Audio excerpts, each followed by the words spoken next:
Welcome to ચેતુસ kitchen. આજે આપણે બનાવીશું એકદમ ટેસ્ટી મસાલા સાથે થેપલા બનાવવાના છીએ. થેપલા તો આપણે ઘણીવાર બનાવેલા છે, પણ આપણે એકવાર મસાલો બનાવીને રાખીએ અને વારે વારે ડબ્બા ખોલવાની જરૂર ન પડે એવી રીતે મસાલો ટેસ્ટી એવો તૈયાર કરી અને આજે આપણે થેપલા બનાવવાના છીએ. તો એના માટે આપણે 2 કપ જેટલો ઘઉંનો લોટ, જે રોટલી બનાવીએ છીએ એ ઘઉંનો લોટ લીધેલો છે. અહીંયા આપણે લીલા ધાણા સુધારી લીધા છે. અહીંયા આપણે લીલી મેથી સુધારી લીધી છે. 3 ચમચી જેટલા સફેદ તલ લીધેલા છે. 1 ચમચી આપણે જીરું લીધું છે. 1 ચમચી જેટલી આપણે હિંગ લીધેલી છે.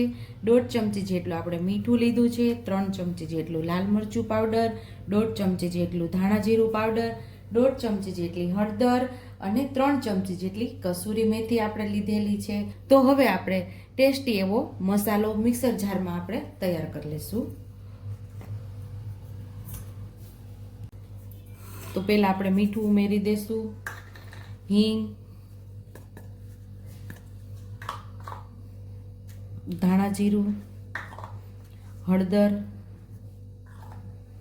લાલ મરચું પાવડર, આ બધું એક સાથે આપણે મિક્સર જારમાં પીસી લેશું. અહીંયા આપણે મસાલો પીસી લીધો છે બધો, અને હવે આપણે આની અંદર 1 ચમચી જે જીરું લીધેલું એ પણ ઉમેરી દઈશું, અને તલ પણ ઉમેરી દઈશું, અને કસૂરી મેથી ઉમેરી અને પાછું આપણે થોડું પીસી લઈશું.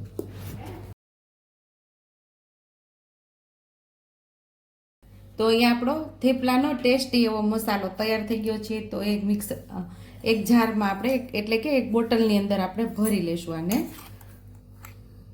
આ મસાલો તૈયાર કરીને રાખ્યો હોય તો આપણે મસાલિયા અને બધા ડબ્બાને ખોલવાની જરૂર ન પડે, ફટાફટ આપણે થેપલા બનાવી શકીએ છીએ.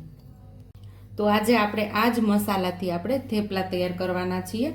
તો મસાલાને સાઈડ ઉપર રાખી અને હવે આપણે લોટ બાંધી લઈશું.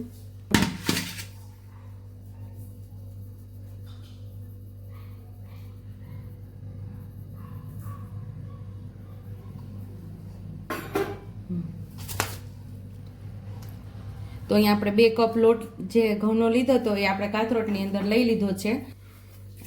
1 કપ આપણે મેથીની ભાજી લીધી છે એને ઉમેરી દઈશું, અને 1 કપ આપણે લીલા ધાણા ઉમેરી દઈશું. આપણે જે મસાલો તૈયાર કરેલો એ 4 ચમચી જેટલો આપણે મસાલો ઉમેરી દઈશું. અહીંયા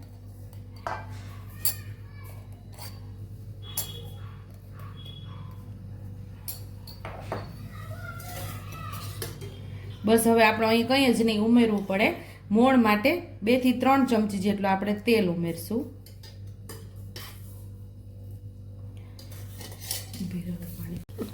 આ બધું સરસ આપણે મિક્સ કરી લઈશું અને સરસ એવો આપણે લોટ બાંધી લઈશું. બહુ ઢીલો પણ નહીં અને કઠણ પણ નહીં એવો લોટ આપણે તૈયાર કરી લેવાનો.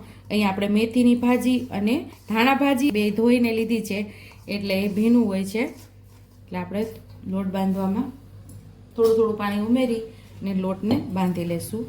સરસ આપણે ધોઈ લીધી હતી અને પછી જ આપણે સુધારેલી છે.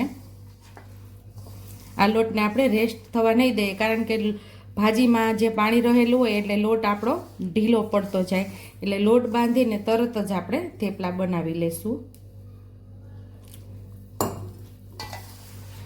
થોડું થોડું પાણી ઉમેરી અને કઠણ પણ નહીં ને ઢીલો પણ નહીં એવો લોટ બાંધીએ આપણે.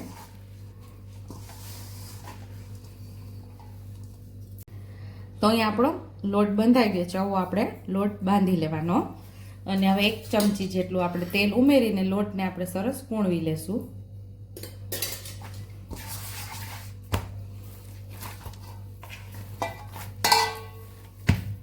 અહીંયા આપણે આ સાઈઝનું લૂવું તૈયાર કરી લીધું છે. આવી રીતે સરસ ગોળ કરી લેવાનું અને અટામણવાળું કરીને આપણે થેપલાને વણી લેવાનું છે.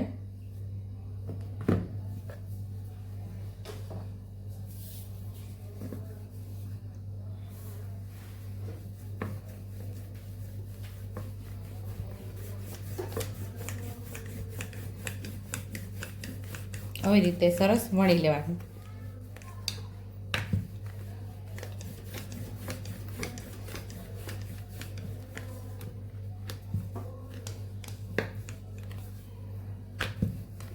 તો અહીંયા આપણું થેપલું સરસ વણાઈ ગયું છે.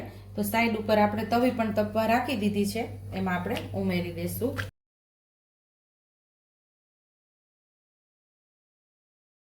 એક સાઈડ થઈ જાય એટલે બીજી સાઈડ આપણે પલટાવી લેશું.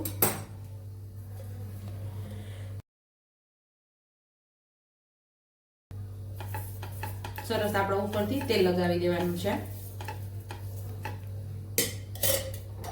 બીજી સાઈડ ફેરવીને એ બાજુ પણ આપણે તેલ લગાવી દઈશું.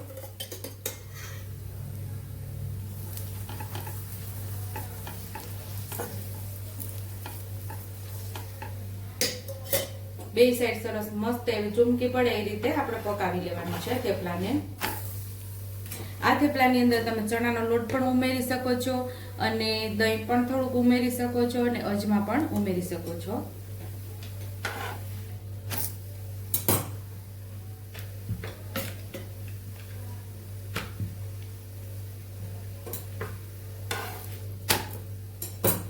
તો આપણું થેપલું તૈયાર થઈ ગયું છે. તો સાઈડ ઉપર આપણે આ ડીશમાં લઈ લેશું. સેમ એ જ રીતે આપણે બધા થેપલાને તૈયાર કરી લેવાના છે. એક થેપલું થતું હોય તો બીજા થેપલાને આપણે વણી લેવાનું છે.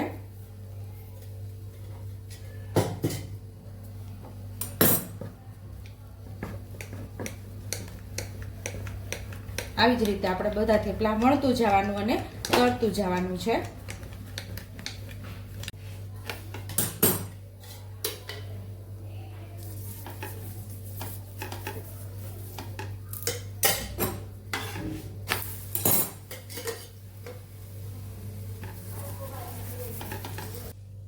તો તૈયાર છે અહીંયા આપણા ટેસ્ટી મસાલા સાથે મેથી થેપલા. જો તમને મારી રેસીપી પસંદ આવી હોય તો મારી રેસીપીને લાઈક કરજો, શેર કરજો, સબસ્ક્રાઇબ કરજો, બેલ આઇકોનને દબાવતા ભૂલતા નહીં અને કમેન્ટ બોક્સમાં કમેન્ટ કરજો કે મારી રેસીપી કેવી લાગી. તો આવજો.